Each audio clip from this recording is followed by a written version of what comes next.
नमस्कार, परभणी न्यूजमध्ये आपलं स्वागत करतो. मी दिलीप बनकर. पाहूया आजच्या ठळक घडामोडी. छायाबाई म्हस्के हत्या प्रकरणी कठोर कारवाईची मागणी. संघर्ष रिपब्लिकन पार्टीचे जिल्हाधिकाऱ्यांना निवेदन. परभणी जिल्ह्यातील मौजे माळ्याची उमरी येथे 8 जुलै 2026 रोजी घडलेल्या छायाबाई म्हस्के यांच्या हत्या प्रकरणी आरोपीवर कठोर कारवाई करण्याची मागणी संघर्ष रिपब्लिकन पार्टीच्या वतीने केली आहे.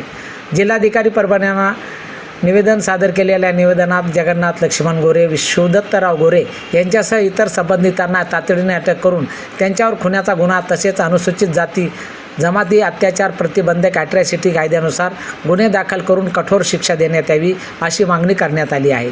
निवेदनावर जिल्हाध्यक्ष सुधीर विठ्ठलराव दुधवडे, उपाध्यक्ष प्रकाश रंगनाथ खरात, जिल्हा कार्याध्यक्ष किशन भाऊराव कांबळे यांच्यासह इतर पदाधिकाऱ्यांच्या स्वाक्षऱ्या आहेत.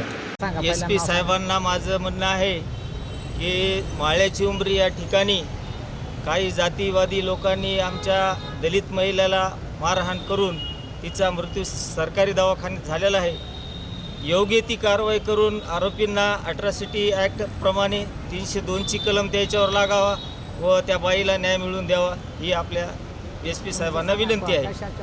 आणि जर आम्हाला योग्य निर्णय नाही दिला तर पॅन्थर्स रिपब्लिकन पार्टीच्या वतीने आम्ही तीव्र आंदोलन करण्याच्या विचारात आहेत.